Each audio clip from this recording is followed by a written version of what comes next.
Ош облысы Чоңлай району Алайчуулу Сайыт атындагы инновациялык орто мектеби көркөм өнөр предмети 6 класс.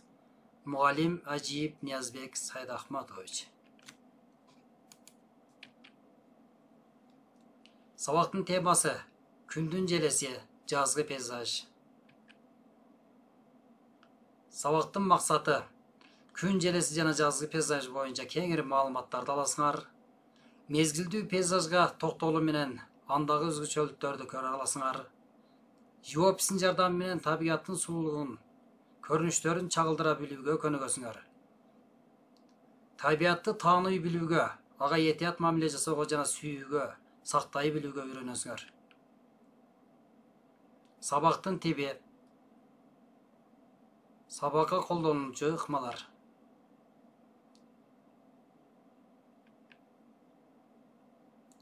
Сабактын жабдылышы, көркөм каражаттар,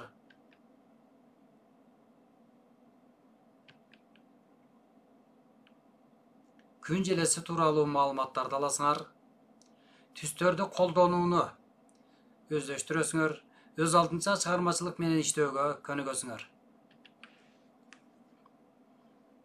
Урматтуу окуучулар, өткөн теманы бышыктоо максатында биз силерге тесттерди тартууладык. Биринчи, адамга тийгизген таасирине карата түстөр кандай бөлүнөт? Негизги, жылуу жана муздак, живопис жана графика. Жаныбарларды тартуу сүрөт өнөрүндө кандай аталат? Майдан, картина, анималистик, декоративдик. Живопис өнөрү бизге эмнени үйрөтөт? Табияттын кооздугун, түстөрдүн айкалышын, кооздукту жаратууну. Күн желеси жамгырдан кийинки кооз көрүнүштү жана суу бүртүкчөлөрүнүн күндүн нуруна чагылышып, түстөрдү айрымдары бири-бирине айкалышып пайда болгон жети түс күн желеси. Негизги түшүнүктөр: пейзаж, композиция, перспектива. Урматтуу окуучулар, ушул сүрөт өнөрүнүн жанрларын силер мына 5 класстан бери колдонуп келе жатасыңар. Пейзаж француз тилинен которгондо топтоштуруу, кураштыруу, бир чоң теманы ойлоп табуу, жаратылыштын кооз көрүнүштөрүн тартуу дегенди билдирет. Композиция латын сөзүнөн алынганда түзүү, ойлоп табуу дегенди билдирет.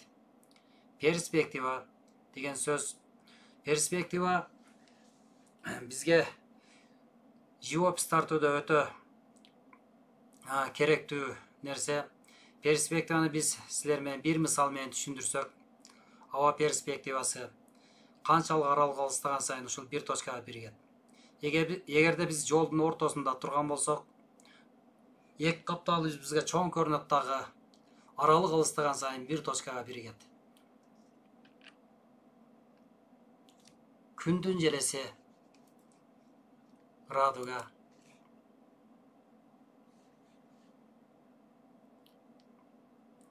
Ушул жети түс аркылуу биз күн желесин элестете алабыз. Кызыл түс эң көп колдонулган түстөрдүн бири. Турмушта кайсы жерлерди кезиктиресиңер?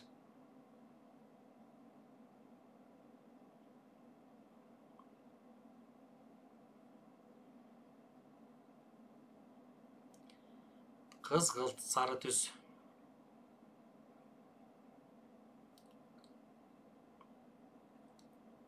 Көп колдонулган жерлер.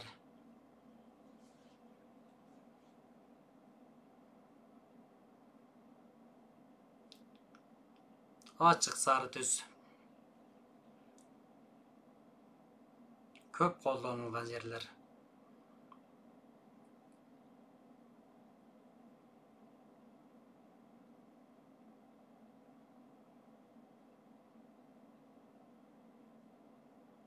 Жашыл түс. Эмнелерде кезиктиресиңер?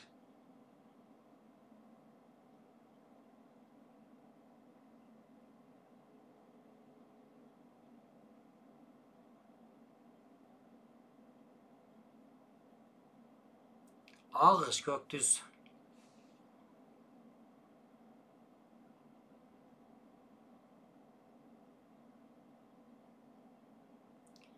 кайсы жерлерде кезиктирүүгө болот?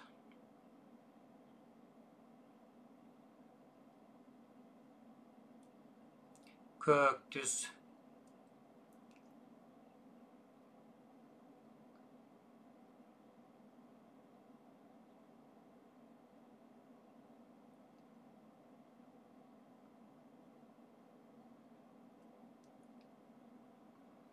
Ең акыркы түсүбүз калды, сыя көк түс.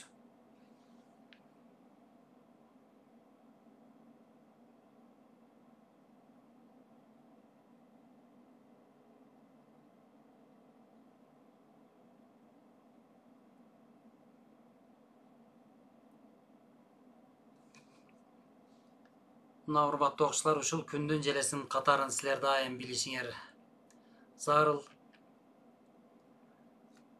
Эми биздин алдыбызга пейзаж берилген. Пейзаж жаратылыштын кооз жерлерин тартуу, аба перспективасы берилген бул жерде. Бул жерде эң жакынкы сүрөт мына ийне жибине чейин тартылат дагы. Аралык алыстаган сайын биз түстөрдү ачык түстөр менен бере баштайбыз. Эгерде жашыл менен башталса, түс аралык алыстаган сайын жашылдын күчү кетет. Ушентип биз мына аба перспективасын берип алдык. Бул жерде астыда суу турат, ошол көлчөктү билип турасыңар, көрүп турасыңар. Андан кийин арча карагайлар алыстаган сайын, ушул мына жердеги карагай алыстаган сайын кичирейип көрүнөт. Жана ушул жердеги кызыл гүл болсо, кызыл гүл алыстаган сайын ушул агыр кызылга айланып өлчөм да кичине. Бул жерде биз күн желесин дагы көрүп турабыз. Ошол түстөрдү биз жана көрдүк, ошондой кылып тартууга аракет кыласыңар, урматтуу окуучулар. Сабактын практикалык бөлүгүн өтүп көрөлү. Бүгүнкү сабакта биз барагыбызды ушул горизонталдык абалда кармап, бир катар суулап алганыбыздан кийин баракты тактайчанын үстүнө коюп, биз гуашты колдонобуз. Ан үчүн бизге кыл калем, 4 бурчтук кыл калем болгону жакшы болот. Биз алгач палитрага боёкту даярдап алып, андан кийин ушул кызыл түстөн баштайбыз. Кызыл түстү овальный абалга келтиребиз. Андан кийин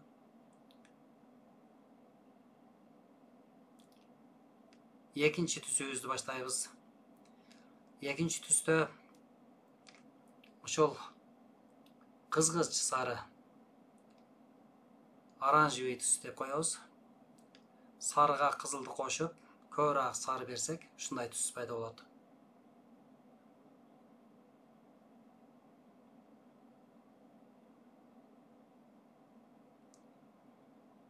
Үчүнчү түстү баштайбыз. Ан үчүн бизге агыс сары керек. Негизги түстөргө кирет сары.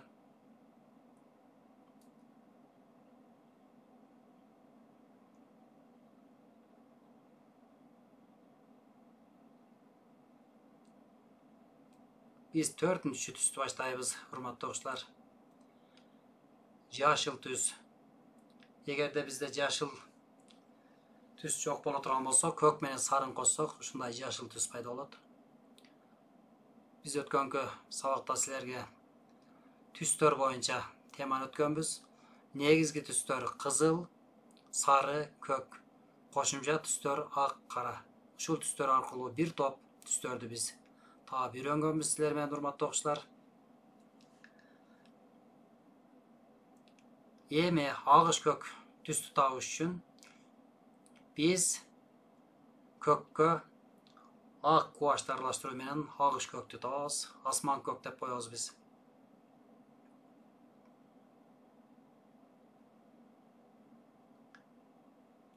Бир катар кыл калемибизди тазалап алып туруп биз көктү беребиз.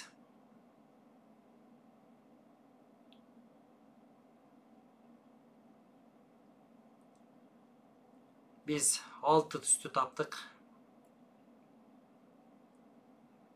Андан кийин ушул жашылга көк түстү кошуп, андан бир аз кызылды кошуп, биз сыя көктү таап алабыз.